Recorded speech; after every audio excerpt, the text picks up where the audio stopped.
10th day is over. And tomorrow morning by 7:30 or 8, we will come to the conclusion of this 10-day Dhamma seminar. So this evening, let us review what you practice during these 10 days,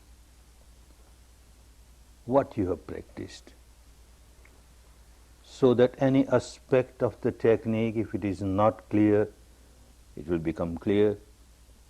If it is clear, it will become clearer. So let us review what you did. Of course, the technique is very deep. In 10 days, you have taken just a few steps on the path, and the path is very long path. We won't discuss the deeper aspects of the technique because according to the tradition, the theory and the practice should go together. As much as you practice, that much theory you must understand. As much theory you understand, that much you practice. So whatever you practice for 10 days, let us review what you did. Coming to the course, first thing that you did was that you took refuge in triple gem. Triple gem.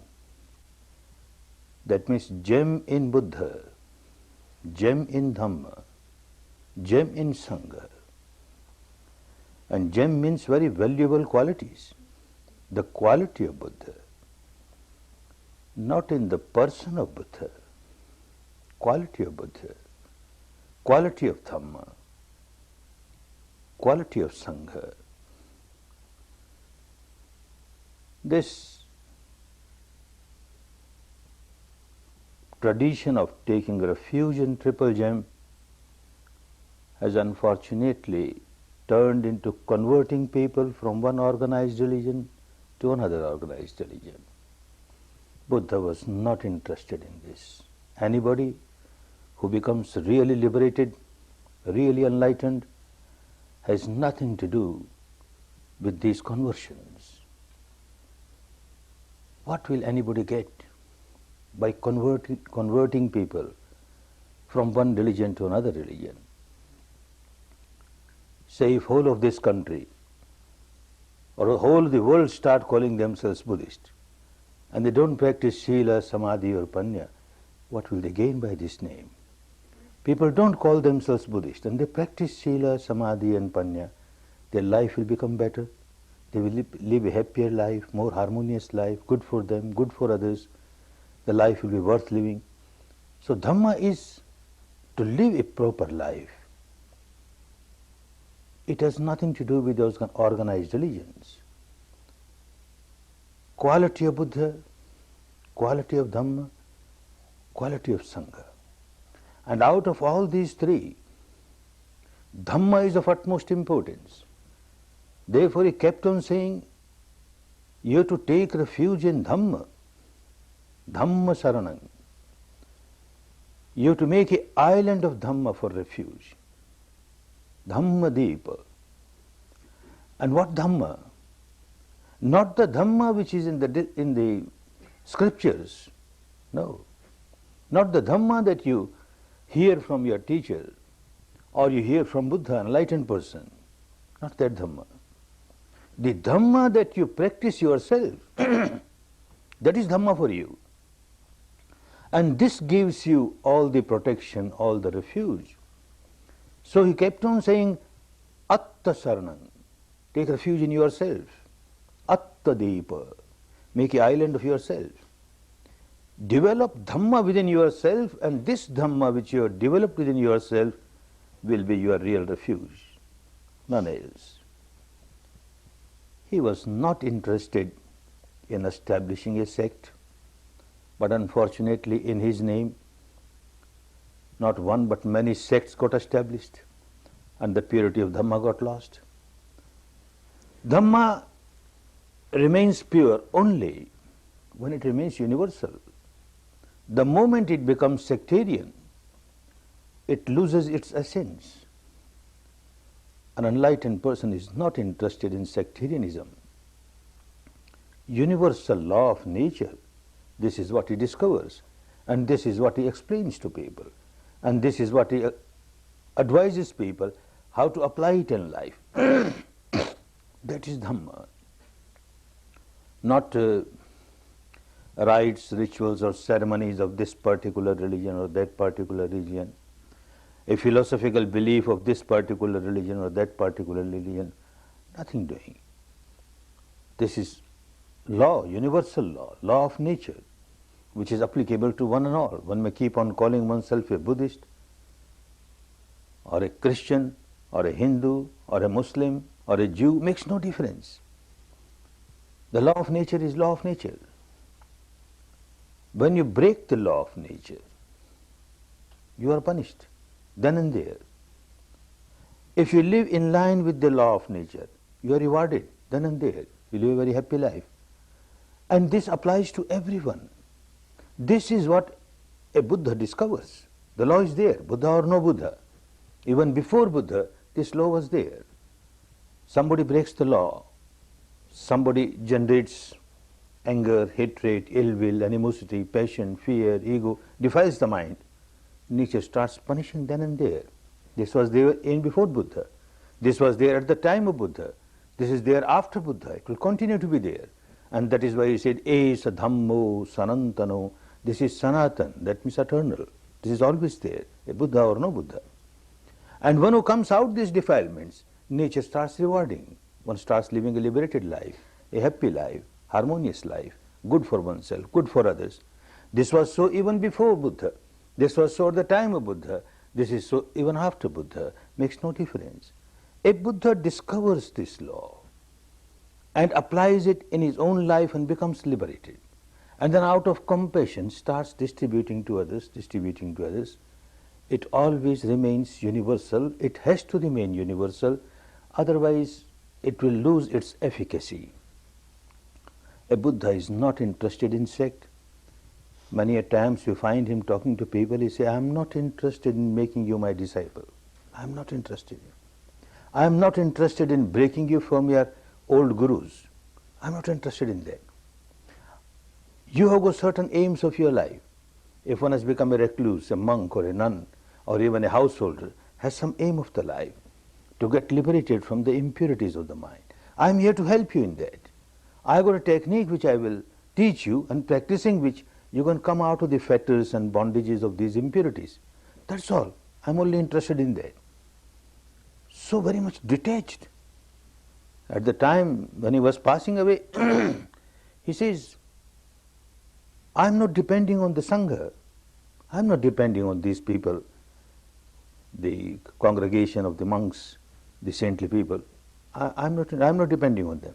And they are not depending on me. Each individual is depending on oneself, is depending on Dhamma. There is no sectarianism involved. Dhamma is universal and Dhamma is involved. This is what you practiced here. A Buddha is Buddha only when he is fully established in Dhamma. If there is no Dhamma, this person may keep on calling oneself, I am a Buddha, I am a Buddha. Not Buddha, nothing to do with Buddha. A Sangha is Sangha, a saintly person is saintly person if he is established in Dhamma. Otherwise, it's not a Sangha.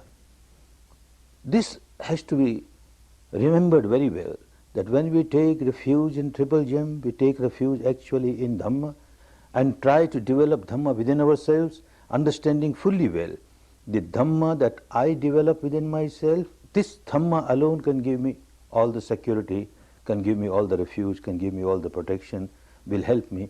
Nothing else can help me. This understanding is there, and with this understanding one takes refuge in Buddha, Dhamma, Sangha, the gem in them, the quality in them. But at the same time, one point should be very clear.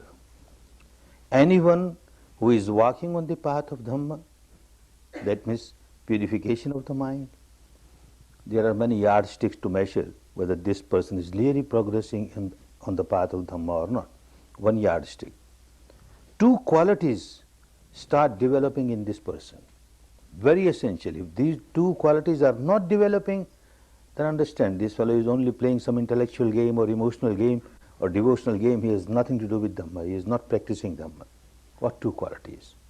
One quality a feeling to serve others without expecting anything in return. Out of question to expect any kind of material gain, totally out of question. But even to expect some name or some fame or some position, some power, some status, oh no, then one has not understood Dhamma. Just to give, just to share what one is experienced, one has got so much benefit from Dhamma, one feels like serving others, distributing it to others. Is this quality coming or not? If this quality is not developing, then there is something wrong. This person is still self-centered. Even he talks of liberation, she talks of liberation, one's own liberation. What have I got to do with others? Then the purification has not started. Still ego-centered life, self-centered life. The ego, when it starts dissolving, one starts feeling about others. How can I help others? How more and more people can get Dhamma? This is one quality, to serve people in Dhamma without expecting anything in return. Second quality, to develop a feeling of gratitude. Very important. Even if one gets a small little material thing from somebody, a feeling of gratitude should arise. To get Dhamma, although you are not taking refuge in Buddha as a person, but you get Dhamma from Buddha, a Dhamma which gave you the path for liberation, which has benefited you, and you don't have even a trace of a feeling of gratitude towards the person of Buddha, then no, you are not developing. To become Buddha is not easy. Countless life one keeps on developing parami. These 10 paramis which we discussed yesterday, in big quantity, to become fully enlightened in very big quantity, and it takes so many lives. And one keeps on doing that not just for one's own liberation, that one could have done by developing these very 10 paramis in smaller quantity, and one could have become fully liberated. But to reach the stage of Samma Sambuddha, fully enlightened, able to serve others, one has to develop these very 10 qualities in big quantity. And for that, life after life, the feeling of compassion was there always. Even before he became fully enlightened, that compassion was there. I will develop in Dhamma for the good of others. Of course, I will be liberated, no doubt, but also for the good of others. For the good of others. If he had not worked so hard, he would not have become a Samma Sambuddha. And even if he had become Samma Sambuddha, if he had not distributed Dhamma, how could we would have got? We would not have got. If he had decided, well, I became fully liberated now, what's the use of running after these worldly people? They won't understand Dhamma. I better go and live in a cave somewhere in the Himalayas rest of my life and enjoy peace, nirvanic peace within myself. Why take all the trouble of running after these people? Then he would not have been Buddha. Compassion. For the 45 years after the age of 35 when he became fully enlightened, till the ripened age of 80 when he passed away, all 45 years, day and night, serving people. And whomever he trained. And then he sends those trained people, go out, distribute Dhamma for the good of others. Bahujana hitaya, bahujana sukhaya, for the happiness of others, for the good of others, without expecting anything in return, just out of compassion. Serve people in Dhamma, serve people in Dhamma. And like this he started spreading. And then from teacher to pupil, generation to generation, how this was maintained in its pristine purity for 25 centuries. It is not easy.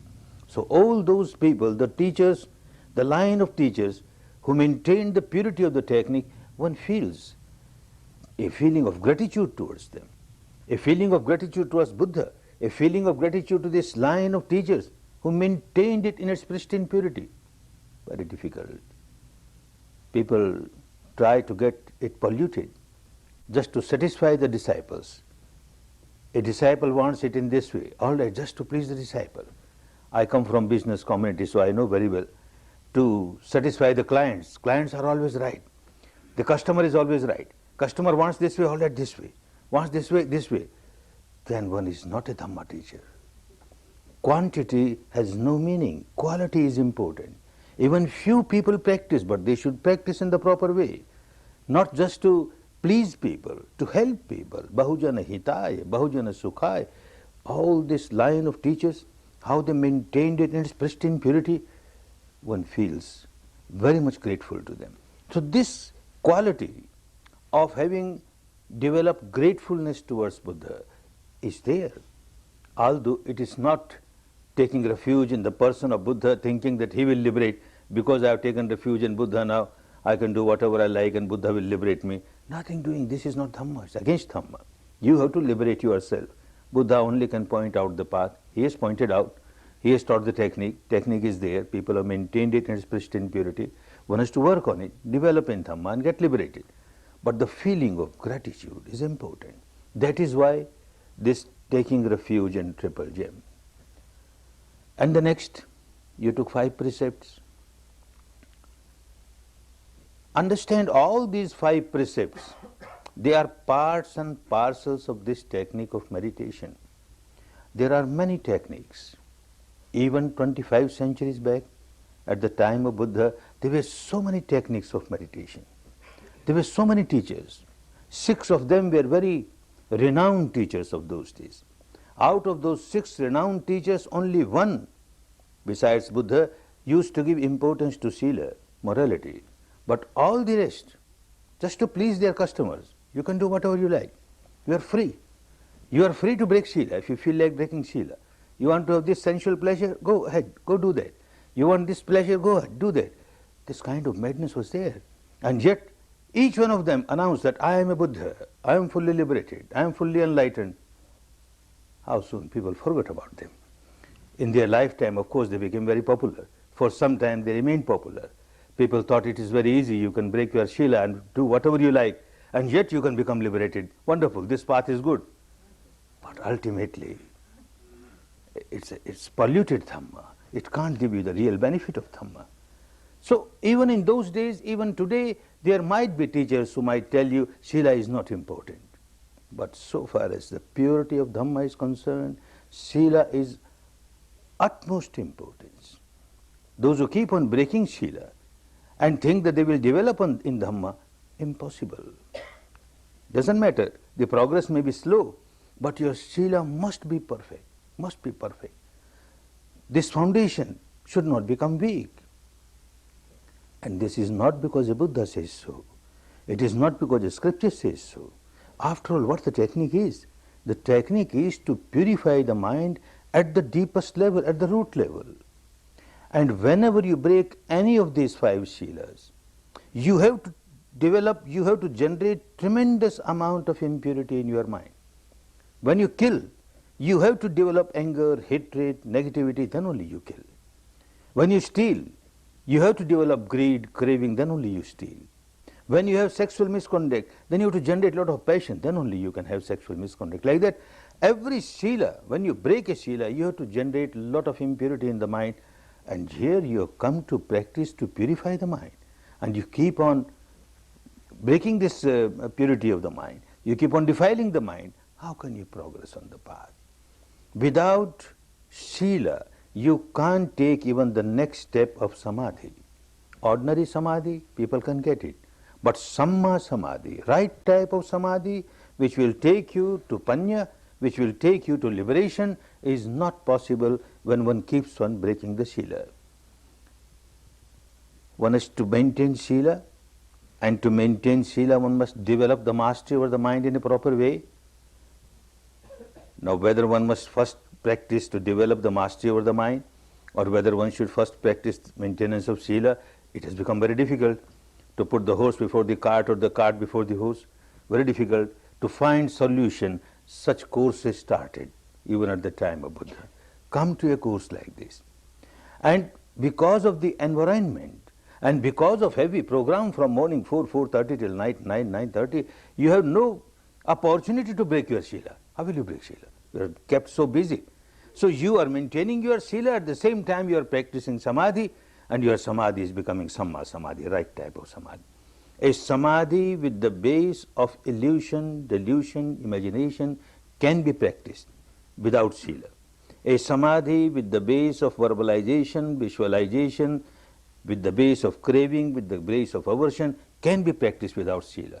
But this kind of Samadhi, which wants the object of reality, reality pertaining to yourself, without craving, without aversion, If you want to develop this samadhi, Sila is absolutely essential. So these kinds of camps, they help you. Sila for good samadhi for panya. Samadhi was there. As I said, there were teachers in India at the time of Buddha, even before Buddha, who were teaching Sila. Sila was not something new which Buddha started teaching. Similarly, Samadhi was there. It was not something new that Buddha started teaching. He himself, before he became Buddha, he went to two other teachers where he learned very deep Samadhi, 7th jhana and the 8th jhana, 7th absorption Samadhi and the 8th absorption Samadhi, which today India and the world has lost totally. He got all that, and yet it was not the right time. All the impurities of the mind could not be eradicated by that Samadhi, so he had to develop work Panya. Now Panya was also there in India, even before Buddha, even at the time of Buddha, and even after Buddha. But the Panya was all the time Suttamaya Panya. You read, you discuss, you talk, or Chintanmaya Panya, or you just intellectualize it, but Bhavanamaya Panya was missing. How to apply Panya in life, how to live the life of Panya, the living Panya, that was missing. This was the contribution of Buddha. The Samadhi was made very pure, and that became a contribution of Buddha, because the object was free from ignorance, the reality pertaining to yourself, your breath, natural breath as it comes in, as it goes out, your sensations, natural sensations pertaining to your own body, your own mind. So you are working with the truth pertaining to yourself. There is no illusion, there is no delusion, there is no craving, there is no aversion. Samadhi becomes right type of Samadhi, Panya becomes right type of Panya.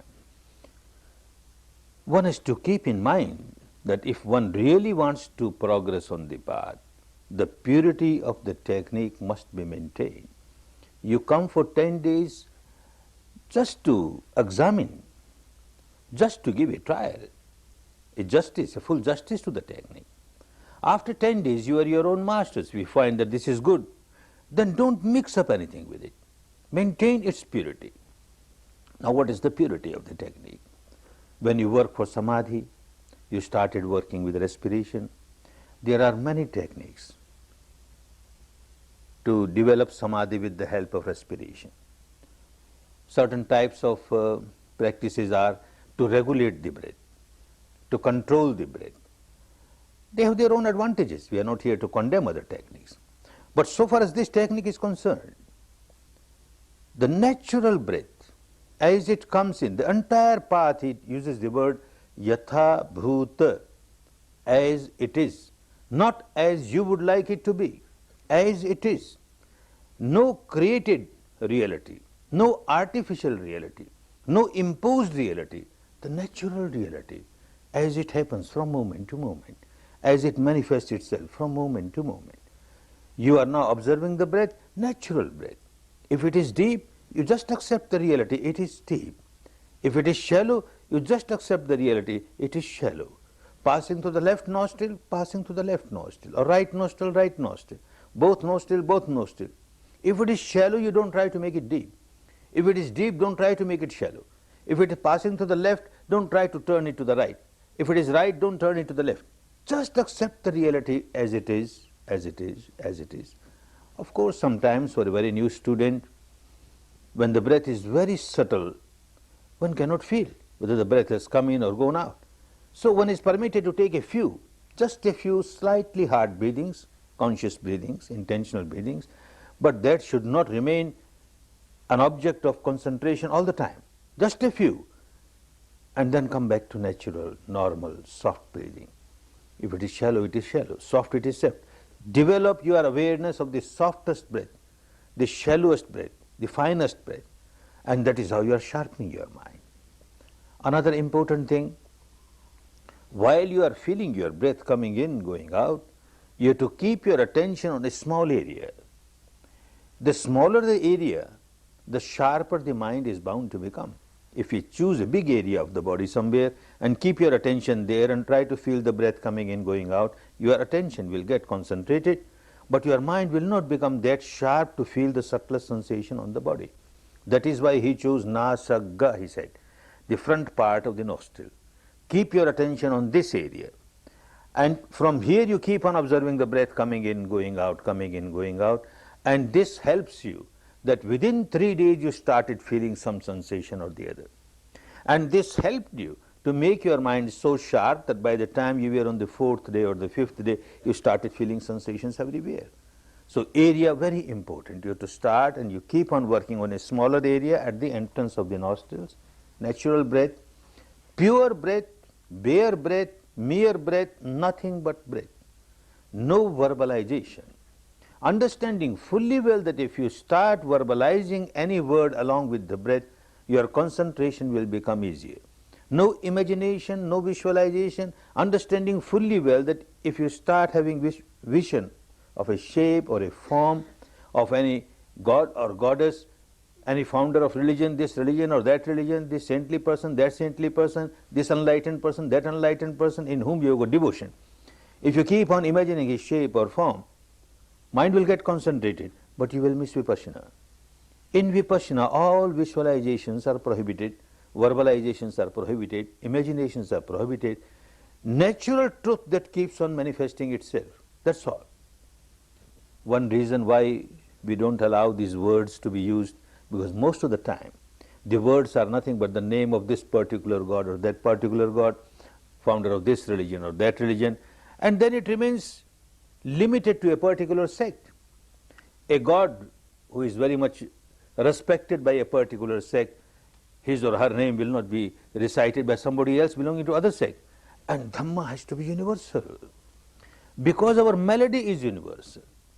When the mind becomes impure, defiled, and one starts experiencing misery because of that, that is not limited to a particular sect or a particular community or particular country or particular gender. It is universal. So the remedy has to be universal. No sectarian remedy can solve the problem. When you have these words, and if these are words belonging to a particular sect, then it can't be universal practice. Or if you have a shape or a form which belongs to this particular god or that particular goddess, or this religious person or that religious person, again it gets connected with a particular sect. This is one reason, but there is another subtler reason also. Sometimes a student comes to me, he says, I want to verbalize, because by verbalizing it becomes easy for me to get concentrated. I won't use any sectarian word, I won't use the name of this god or that god.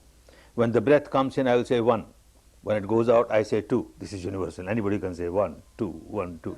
Or coming in, going out, coming in, going out. Good. Argument is good. But still we can't allow that. Why?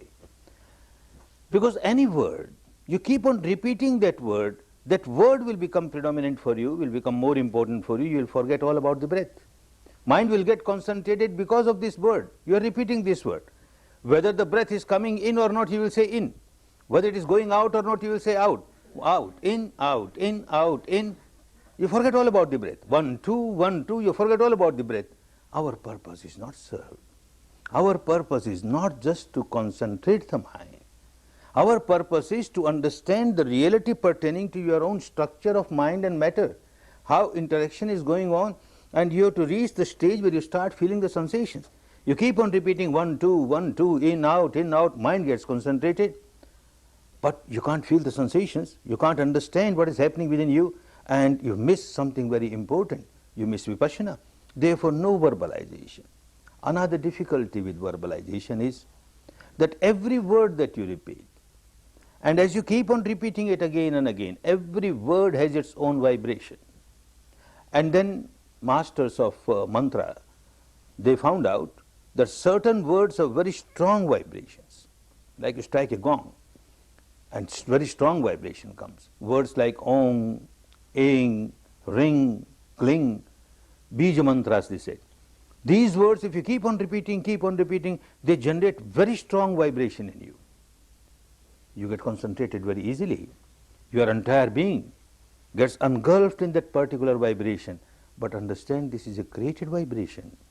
This is an artificial vibration. You are missing the natural vibration.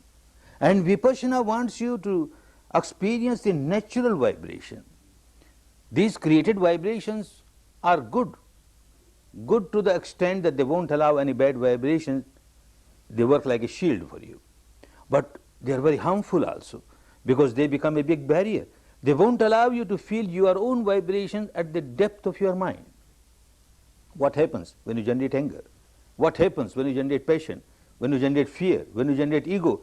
That is much more important for you, because you have to come out of that impurity. And if you keep on repeating and you generate a particular vibration which is artificial, created vibration, and you imposed it, then you have missed the reality at a deeper level. Therefore, no verbalization, no verbalization. Similarly, no visualization. The whole technique will take you from the apparent truth, apparent, solidified, intensified truth, say this body, solidified body, and you keep on working in Vipassana, it turns into mass of vibrations, mass of atoms. This is the ultimate truth of this solidified body. And you now start an imaginary image, a solidified image. And then, unless you have broken it, dissolved it to vibration, your purpose is not served. So why create something and then dissolve it, create something and already you have got so much this solidity, and to dissolve it is so difficult. Therefore, no imagination, no visualization is recommended. Just the sensation that you experience from moment to moment, yatha bhuta, as it happens, not yatha kata, not yatha krita, not created by you, but natural vibration, natural sensation that you experience. This takes you to panya. Then the whole body you start experiencing, and you are to observe the sensation, understand its nature, the nature of arising, passing, passing. If you don't understand this nature of every vibration arising and passing, then there is every danger that the sensation will result either in craving or in aversion. And this keeps on happening throughout the life, life after life. Sensations are always there. And the depth of your mind, the so-called unconscious mind, keeps on feeling these sensations all the time. It is either pleasant or unpleasant. When it is pleasant, this part of the mind keeps on reacting with craving, craving, craving. When it is unpleasant, this part of the mind keeps on reacting with aversion, aversion, aversion. This part of the mind, which is the root of the mind, has become a prisoner of its own habit pattern. All the time, day and night, either craving or hating, craving or hating, craving or hating, and that keeps on coming on the surface also. The mind at the surface also is influenced by the root. And you try to rectify your mind at the surface level. You may be successful for some time, but if the root is unhealthy, your entire mass of the mind will remain unhealthy. This was the discovery of Buddha. There were many teachers before Buddha, at the time of Buddha, and after Buddha. India is a very ancient land and highly spiritual land, where many experiments are done for the purification of mind, for the liberation of beings. But we find all the teachers before Buddha, contemporary to Buddha, and after Buddha, they all speak in the same language. You must come out of craving, you must come out of aversion, you must come out of ignorance, then only you will be liberated. Now craving, what craving? Aversion, what aversion? These 6 sense doors and their respective objects. You have to be free from craving towards any object. Some shape or form or color or light is the object of your eyes. You like it, you develop craving. You dislike it, you develop aversion. A sound is the object of your ear. A sound, you like it, craving. You dislike it, aversion. Like this, the smell for the nose, taste for the tongue, touch for the body, and any thought or emotion for the mind. These 6 objects, every spiritual teacher has said, don't get indulged in these sensual objects, otherwise you can never get liberated. Come out of this. Buddha also said the same thing.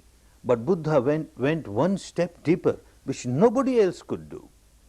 He found out, because he worked not with any kind of belief or philosophy of the past, all the beliefs he left aside. Without condemning them, he left them aside. Like a scientist, he started investigating the truth pertaining to the mind, pertaining to the matter, where the misery really starts, and observing the truth, he reached the stage, Sankhitena Pancha Upadan Khanda Dukkha. Sankhitena, at a very deep level. And in short, he could find out these 5 khandas, 5 aggregates, the aggregate of matter, the entire physical structure, mass of kalapas, arising, passing, and 4 aggregates of mind, the cognizing part, the recognizing part, the feeling part, the reacting part, all these 5 joined together, they give a ignorant feeling, I am this physical structure. I am cognizing, this is my cognition. I am recognizing, this is my recognition. I am feeling, this is my feeling. I am reacting, this is my reaction. This I, mine, this is upadana. Tremendous amount of attachment to these 5 aggregates. And because of this tremendous amount of attachment, these 5 aggregates keep on arising, multiplying. The sankharas keep on multiplying. Your misery keeps on multiplying. He could understand that at the experiential level. This is where the trouble starts. So he examined the entire structure of mind and matter at that level, where all these 5 he could see separately how they are working. And Vipassana takes you to that stage. If you start playing games with any kind of special sensation, this or that, then you will forget dividing it, dissecting it, understanding its nature, how the mind and matter get interaction, how they are influencing one another, how they get influenced by one another. All that will become unimportant for you. And you will be just elated when you get a pleasant sensation, and you will get very much depressed when you have unpleasant sensation. He took us to Vedana, to the sensation, not to play the games of sensation. The aim was to come out of these sensual objects and not to generate craving and aversion, which was the teaching of all the spiritual leaders. But they were working only at that level, at the surface level, at the apparent level. Don't get indulged in this sensual object or that sensual object. Buddha went deeper. He says our craving and our aversion does not arise to these external objects. The external object and your craving and your aversion, there is something missing in between, and that missing link is the sensation on the body. Any object, when it comes in contact, phassa pachaya vedana, it comes in contact and there is a sensation. And one part of the mind gives evaluation, very good, very bad. It becomes pleasant, it becomes unpleasant. Then only vedana pachaya tanha, then only the craving or aversion starts, not before that. And if this particular link is missing, then you keep on working at the surface level. It is good you come out of craving and aversion at the surface level of your mind. The intellect part of your mind becomes purified, nothing wrong. But then you miss the depth of your mind. He took people to go to the depth of the mind and work with the sensation. That is why those who want to practice Vipassana as Buddha taught us, those who want to practice in the same way as Vipassana wants us to practice, they cannot forget the Vedana, the sensation on the body. If you forget sensation on the body and you are aware of everything else outside, it is good. It is good just to keep your mind concentrated, to keep the purity of your mind at the surface level, but you will miss the root level of your mind. With sensation, you are purifying your mind at the root level. So keep that in mind. Whenever you practice Vipassana, this sensation plays such an important part. The sensation, whether pleasant or unpleasant, you keep on understanding its nature. And with practice and with experience, however unpleasant a sensation may be, sooner or later you understand, well, look, it arose and after some time it passed away. It is not eternal. And when it turns into very subtle vibration, then also it is wavelet arising, passing. Oh, this is impermanent. This is the nature of every sensation, because this is the nature of the entire physical structure. This is the nature of the entire mental structure. And a sensation is nothing but a product of the contact of these two. So when that arises as the object of the sensation, the mind and the body, they keep arising and passing away. So the sensation arises, passes away, and you are experiencing it. You are not playing an intellectual game. You are not just accepting it because Buddha said so. And as you keep on experiencing it becomes bhavanamaya panya. You are living now. You are experiencing it. It is not just suttamaya panya. It is not just a theory for you. At the practical level you are understanding, and you started changing the habit pattern of your mind at the depth level. If this is understood and kept in mind, not that all the time you will be so perfect that whenever sensation comes you won't react at all, that's a very high stage. But ultimately one has to reach that stage. The aim should be very clear. Any sensation, I will not react with craving or with aversion. Even if I have reacted, I will come to senses as quickly as possible. Very pleasant sensation came and you started reacting, wonderful, this is very good, I got a flow, now I got a flow. Immediately you must come to senses, oh, after all, this is impermanent, what craving about it? And suddenly it changes into very unpleasant sensation and you react with aversion. How quickly you come back to the wisdom, oh no, this also is impermanent, no aversion, no aversion. Like this you learn yourself to get established in this anicca, the wisdom of anicca, and you are progressing, you are progressing. These are the basic fundamental principles of vipassana. If you don't miss them, certainly the results, the whole technique is result oriented. Not that you will get benefit after death. After death certainly benefits will come, there is no doubt, because there is a flow coming from the past and moving towards the future, taking us to the final goal where the flow stops. But meanwhile, when the flow is there, benefits continue to be benefits provided you practice in a proper way. This benefit must come here and now in this very life. If it is not coming, there is something wrong. If there is no change for better in your life, then there is something wrong. Something wrong means you are not practicing properly. The technique is helpful. It has been helpful last 25 centuries to so many people. It is helping now. So there is no doubt about the technique. But the way in which one is practicing something may be wrong.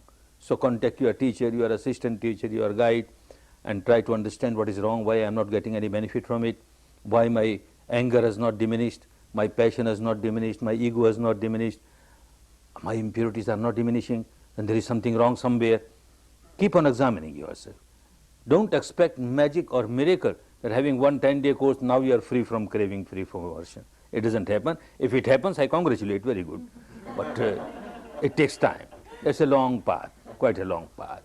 If you understand how you have to walk on the path, and if you are walking on the right direction, in the right way, the results, good results are bound to come, bound to come. I feel myself very fortunate that I came in contact with Dhamma, this path. Very fortunate that I was born in Burma, the land of Dhamma. India lost this technique. After Buddha, for about 5 centuries, this technique helped the people of India so much. But then slowly, some vested interest, because of some ignorance, people started polluting the technique. Try to mix this, try to mix that. And when you start mixing up the technique, you make it polluted, then it loses its efficacy. You don't get the result which you should get. And when people don't get the result, they stop practicing. So like that, India lost this technique. It went to different countries and there also it got lost. But one neighboring country, Burma, fortunately maintained the technique in its pristine purity, although with few people. Not that every generation, all the masses of the population were practicing it. No. From teacher to pupil, they took it their responsibility that we got it from India, we got it from Buddha, and we have to maintain in its pristine purity, because after 2,500 years again it has to spread. This was the belief going on there. So they kept it in its pristine purity for their benefit and for the future generations. I feel myself very fortunate that I was born there and came in contact with this technique. 300 years after Buddha, during the time of Buddha and during 300 years after Buddha, this technique spread in northern parts of India. Then after 300 years, there came an emperor, a king, an emperor by the name of Ashoka, and a very cruel person, very ambitious person, wanted more and more of his empire, to spread his empire. He don't mind killing people, maiming people, harming people, just out of this greed to have bigger empire. And he was feeling very proud to call himself Chanda Ashoka, Ashoka the cruel. He was very happy to say that. People getting frightened by his name. How this person, because of some good paramis of the past, he came in contact with Dhamma and he got totally changed. By practicing Dhamma, he realized harming people and getting more and more wealth and more power, how is that going to help me? I am harming myself, I am harming so many people. He became totally changed. And then people started calling him Dhamma Ashoka. One who was Chanda Ashoka, Ashoka the cruel, now become Dhamma Ashoka, Ashoka the master of Dhamma, who was now developed in Dhamma, full of love, full of compassion. He started serving people, because once one tastes Dhamma, one cannot resist. One feels like giving it to others, more and more people. All this population, the people, my subject, they are like my own children. As I want my children to develop in Dhamma and come out of their misery, I like the entire population of my country to take Dhamma and come out of their misery. He started spreading with all the love, with all the compassion, giving a good example as to how he has changed. Others should also change. And not only northern India, nearly whole of India started practicing. He trained teachers, large number of teachers, who went around every part of India and started teaching it. And then he thought, why only India? Misery is there around the world everywhere, so why not to the other countries? And he sent to different countries, from in the west up to Europe and the whole of Asia. He sent his, he called Dhamma Duta, ambassadors of Dhamma, to teach Dhamma, to teach Vipassana. Fortunately, two of them, who were Arhants fully liberated, they were sent to Burma by the name of Sona and Uttara. And these people took the words of Buddha and the technique, both. And since then, from generation to generation, from generation to generation, this wonderful Dhamma was maintained in its pristine purity. The words of Buddha were also maintained, and also the technique was maintained in the pristine purity. It went to different other countries also, like Lanka, Sri Lanka, Cambodia, Laos, Thailand, etc. There also the words was maintained, but the technique got lost. But in Burma, they maintained the technique also. I am very fortunate that I was born in this land, land of Dhamma, where Dhamma is still there. And again, I feel myself very fortunate that I was born in a business family. Fortunate because if I had been not born in a business family, in a rich family, and if I had not earned a lot of money, then perhaps some part of the mind would have been thinking, these rich people, they live a happy life, and I am missing it. These rich people. Now because I have passed through that game, and I know how miserable these people are. How miserable. This rat race of only making money, nothing but money, money, money makes them so miserable. I passed through that misery. I am fortunate that I passed through that misery. At a very young age, started this rat race of earning money, and earned a lot of money from the Burmese standard. Was quite a rich man, quite successful in business and industry. And when somebody earns money, he gets a special position in the society. They make him treasurer or president or secretary of this religious organization, that social welfare organization, about a score of different organizations, president, secretary, director, trustee. Another madness. It goes to the head. The ego gets inflated. Look, I am such an important person. And all that in a very young age, mid-20s or so. And that made so madness. And this created so much tension inside. Again, I feel very fortunate that I passed through all that difficulties. I developed a kind of very severe headache, migraine headache, a special kind of migraine headache, and there was no treatment. The best doctors in Burma, they tried to treat me, different kind of medicines, nothing could help. They started giving me morphine injection. Every fortnight there will be very severe attack, and they have no treatment, they give morphine injection. It went on for about 4 or 5 years. Then these very doctors, good doctors, they started saying me that slowly you will become morphia addict. Now you take morphia for the sake of migraine, and later on you will have to take morphia for the sake of morphia. Every day you will have to take morphia. What kind of life will be if one has to take morphia every day? So they said, you keep running to foreign countries for your business, forget business. One trip you go only to come out of morphia. We know no doctors have got treatment for this migraine, special kind of migraine that you are suffering, but certainly they will have some other painkiller. So why not try? Accepting their advice, I went out, stayed a long time in Switzerland, in Germany, in England, in America, and in Japan, where I had my own office, so still longer time, and the best doctors everywhere. Spent so much of money, so much of time. Again I find myself very fortunate. No doctor could treat me. The best doctors of the world, they could not treat me. They could not take me out of morphia even. Migraine is far away. Very fortunate. I came back, very disappointed, but ultimately it proved very fortunate. A friend of mine, who later on became Justice of the Supreme Court of Burma, very close friend, He said, Goenka, you have tried everywhere. Why not try 10 days? 10 days with this teacher of Vipassana. Your disease looks like psychosomatic disease, and here is a technique given by Buddha which will purify your mind, and once the mind gets purified, this psychosomatic disease goes away. Why don't try? I said, wonderful, if this can help. I went to my teacher, a very compassionate person, Sayaji Uba Khin, and I said, I want to join this one of your 10-day course. He said, welcome. He knew that I am leader of the Hindu community and this is a Buddhist path. He said, doesn't matter, don't get frightened. Anybody, Hindu, Muslim, Christian, Jain, all can get the same benefit. If you are a Hindu, you remain Hindu. I am not here to convert you, but you try this. It's a good technique. And then I said that I have come here because of this migraine disease. And then he suddenly said, no, I won't take you. I won't take you. Hey, what happened? You are devaluing Dhamma, he says. Dhamma is such a high spiritual path. It is to take you out of all the miseries of life after life, and you want to make use of just for your migraine headache. No, no, for that you go to some doctor, go to some hospital. This is not the place. And then very, very compassionately he explains me, if you practice this technique, this will purify your mind.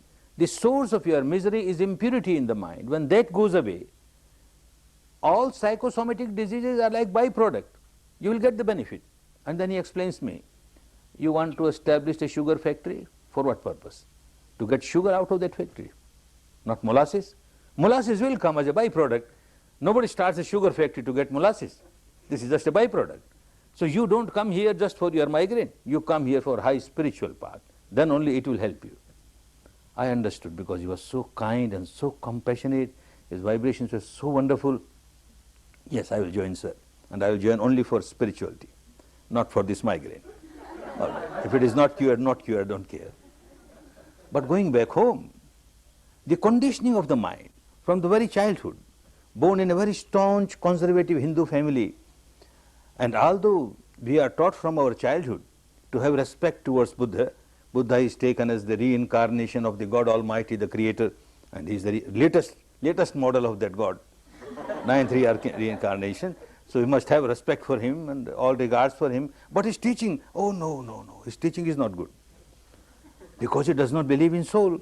He does not believe in God. What kind of teaching? Atheist, not good. So this is what the training was of the mind, and that started worrying. If I go to these people and learn this technique, and if I become Buddhist, and if I have no faith in God, if I don't know faith in soul, what will become? I might go to hell. Oh no, no, no, this path is not for me. I better not go. For a few months, it went on, some struggle went on. Then later on, I thought, my teacher says that you are a Hindu, you remain Hindu. I am not converting you to Buddhism. I make you a good human being. You practice Shila, morality, you practice mastery of your mind, you practice Panya, purification of mind. That is acceptable with you also. So why not try?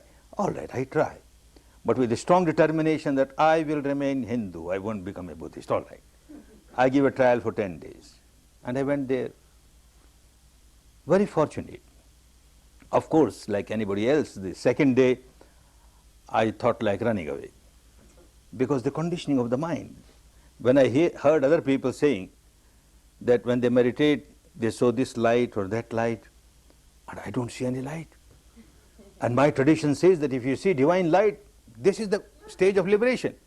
And look, these people are seeing divine light, and I am not seeing divine light. And then I remember the word of another saintly person. He says, a camel can pass through the eye of a needle, but a rich man cannot pass through the gateway of heaven. And I am a rich man. So this path is not for me. All these people, they are teachers, professors, doctors, good people, good-hearted people. They can see all the divine light and all. I can't see. So why waste my time here? I better run away. And I packed. One of the co-meditators, professor of history of the university there, she was very kind. She found out that I have pegged and I want to run away. So she tells me, just one day more. The first day you started getting so much sensation, people get only on the third day. You get so much and the teacher is so pleased with your performance, why you want to run away? And light is unimportant.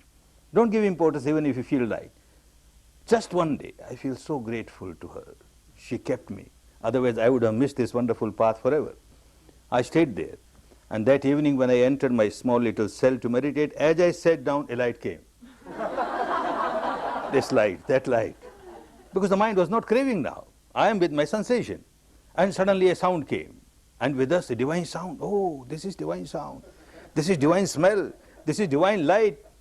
I said, no, my teacher says, don't give any importance. Only sensation. Only sensation.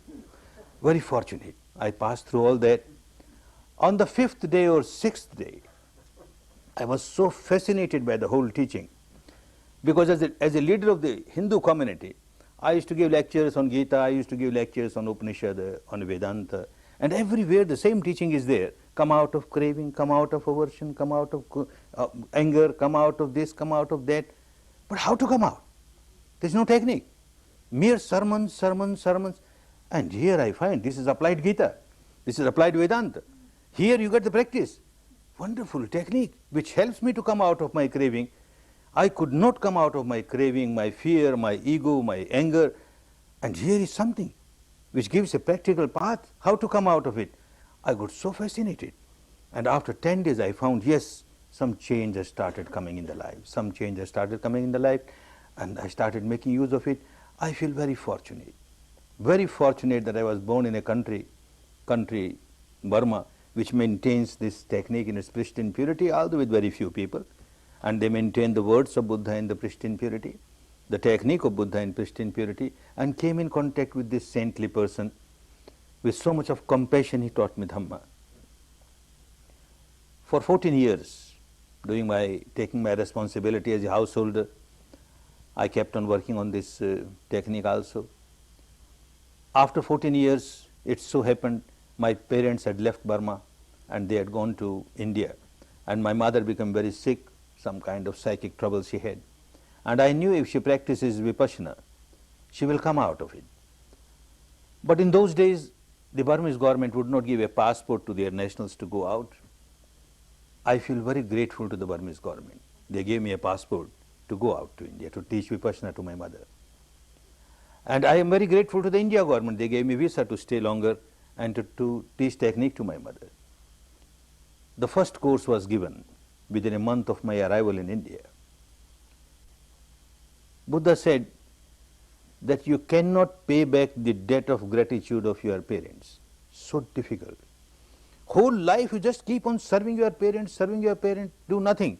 Still you cannot come out of the debt. The only way to come out of the debt of the parents is, if the parents are not established in Shila, help them to get established in Shila. If they are established in Shila, they have no Samadhi, help them to get established in Samadhi. If they are established in Shila and Samadhi and no Panya, help them to get established in Panya. They have Shila, Samadhi and Panya and they have not realized the ultimate goal of Nibbana, help them. I feel very fortunate that I could come out of the debt of gratitude of my parents. It was a small course. My 2 parents participated and 12 others participated, some known, some unknown. I had come to India just for 3 months to give this Dhamma to my parents, especially my mother. And then these 12 people, when they passed through the course, they started pressing hard, one more course, please one more course, my father will participate, my wife or my husband or my son or my daughter, ehi passiku. This is the quality of Dhamma, come and see, come and see. So another course, and then another course, and then another course. Don't know when that 3-month period passed away. And then month after month, year after year, and course after course, course after course, the Ganges of Dhamma started flowing in the country of its origin. When I was in Burma, many people there had a belief, and my teacher had a very strong belief. It seems when this wonderful Dhamma was sent to Burma by Ashoka, these 2 Arhants who were sent there, liberated souls, when they were sent there, Sona and Uttara, their teacher told them that you are taking this jewel of Dhamma to a country which will maintain it in its pristine purity for the coming centuries. It will be forgotten everywhere, but this technique will remain in that country. The name of the country in those days was Suvarna Bhumi, the land of gold, golden land. The golden land can keep this gem. After 2500 years after passing away of Buddha, it will again come to India, get established there, and then spread around the world. My teacher used to say now 2500 years. And I don't know, maybe some accident, it was that year when I got my Dhamma. 2,500 year was ending, and the first year of the next Sasana, the revival of Dhamma, that was the time when I got Dhamma. He says, now the clock of Vipassana has struck. It has to spread. It has to spread. To be true, at that time, to me it looked like a sectarian belief. Why 2,500? Why not 2,400? Why not 2,600? Why 2,500? What is the reason behind it? It didn't look very scientific, but this was the belief. But when I came, I was really wonderstruck when I saw what is happening. When I came to India, I made a list of people who knew me or whom I knew. The list could not come to 3 figures. It was less than 100. Less than 100 in a country of millions. Less than 100 people know me or I know them. How in the courses people started coming, unknown people. And from every sect, from every community. Unbelievable. And not only ordinary people, householders, heads of the community, heads of the sect, the monks, Buddhist monks, the Hindu sannyasis, the Jain monks and nuns, thousands, hundreds, thousands, the Christian monks, priests, nuns, hundreds, thousands in all total. How they are coming? How they are coming? A large number of people from different walks of life. How they are coming? What miracle? I don't know them, they don't know me. How people get attracted to Dhamma?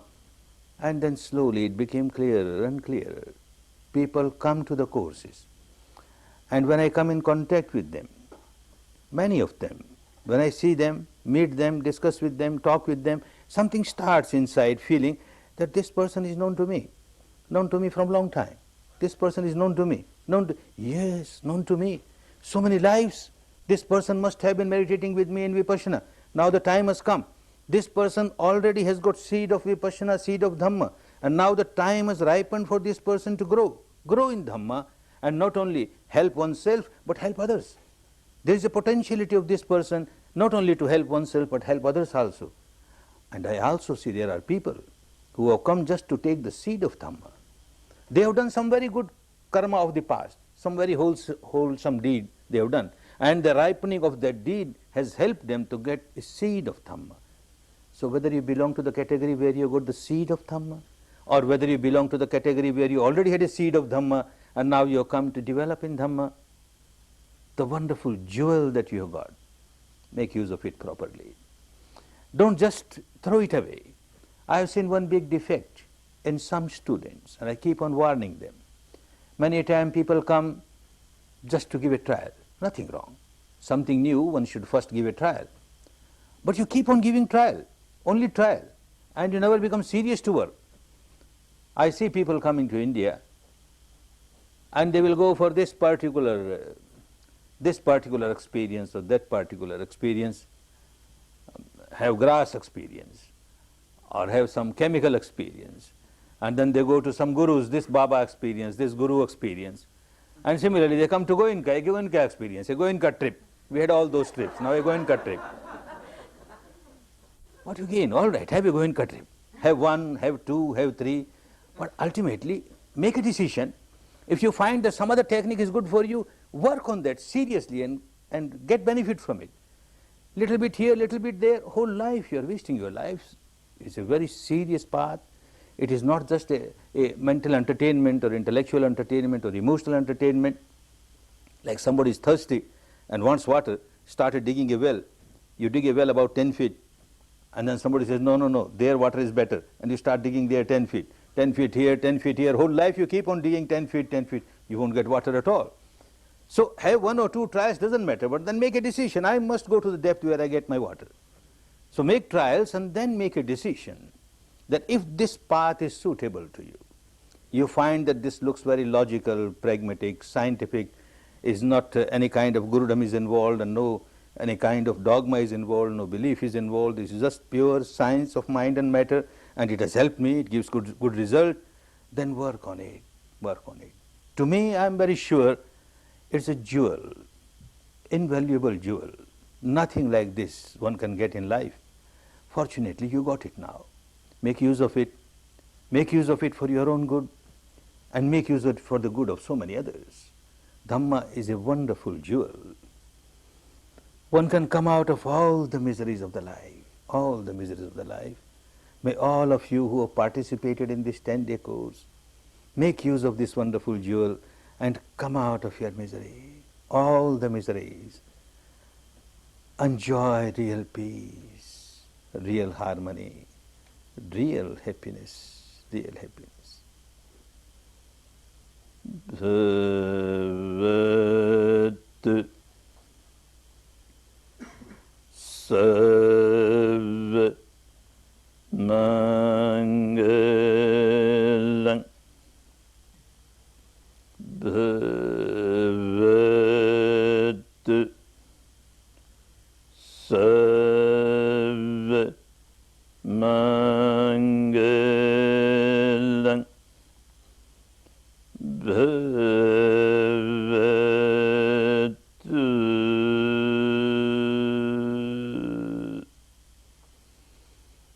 Mangalang.